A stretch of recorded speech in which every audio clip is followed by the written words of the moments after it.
इस्लाम वालेकुम। वालेकुम इस्लाम। हमारी आज की कहानी का उन्वान किया है बढ़िया और पानी का मटका। कहते हैं एक चीनी बढ़िया के घर में पानी के लिए 2 मटके थे, जिन्हें वो रोजाना एक लकड़ी पर बांधकर अपने कंधे पर रखती और नहर से पानी भरकर घर लाती। इन 2 मटकों में से एक तो ठीक था, मगर दूसरा कुछ टूटा हुआ। हर बार ऐसा होता कि जब ये बढ़िया नहर से पानी लेकर घर पहुंचती तो टूटे हुए मटकी का आधा पानी रास्ते में ही बहा चुका होता, जबकि दूसरा मटका पूरा भरा हुआ घर पहुंचता। साबित मटका अपनी कारकर्दगी से बिल्कुल मुतमईन था तो टूटा हुआ बिल्कुल ही मायूस। हत्ता कि वो तो अपनी ज़ात से भी नफरत करने लगा था कि आखिर क्यों कर वो अपने फ़राइज़ को इस अंदाज में पूरा नहीं कर पाता जिसकी इससे तवक्को की जाती है। और फिर मुसलसल 2 सालों तक नाकामी की तलखी और कड़वाहट लिए टूटे हुए घड़े ने एक दिन इस औरत से कहा, मैं अपनी इस मजदूरी की वजह से शर्मिंदा हूँ कि जो पानी तुम इतनी मशक्क़त से भर कर इतनी दूर से लाती हो, इसमें से काफ़ी सारा सिर्फ मेरे टूटा हुआ होने की वजह से घर पहुँचते पहुँचते रास्ते में ही गिर जाता है।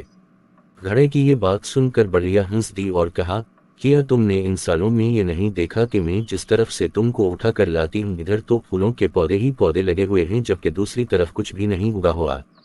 मुझे इस पानी का पूरा पता है जो तुम्हारे टूटा हुआ होने की वजह से गिरता है, और उसी लिए तो मैंने नहर से लेकर अपने घर तक के रास्ते में फूलों के बीज बो दिए थे ताकि मेरे घर आने तक वो रोजाना इस पानी से सैराब होते रहा करें।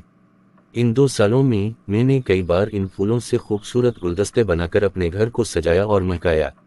अगर तुम मेरे पास ना होते तो मैं इस बहार को देख ही ना पाती जो तुम्हारे दम से मुझे नजर आती है। याद रखें कि हमसे हर शख्स में कोई ना कोई खामी है, लेकिन हमारी यही खामियां, मजूरियां और ऐसा टूटा हुआ होना एक दूसरे के लिए अजीब और पर तासीर कस्म के ताल्लुकात बनाता है। हम पर वाजिब है कि हम एक दूसरे को इनकी खामियों के साथ ही कबूल करें। हमें एक दूसरे की इन खूबियों को उजागर करना है जो अपनी खामियों और मजूरियों की खजालत के बोझ में दबकर नहीं दिखा पाते। मजदूर भी मुआशरे का हिस्सा होते हैं और अपनी मजदूरी के साथ ही इस मुआशरे के लिए मुफीद किरदार अदा कर सकते हैं। जी हाँ, हम सब में कोई ना कोई ऐब है, फिर क्यों ना हम अपने इन ऐबों के साथ एक दूसरे की खामियों और खूबियों को मिलाकर अपनी अपनी जिंदगियों से भरपूर लुत्फ उठाएं। हमें एक दूसरे को इस तरह कबूल करना है कि हमारी खूबियाँ हमारी खामियों पर पर्दा डाल रही हूँ।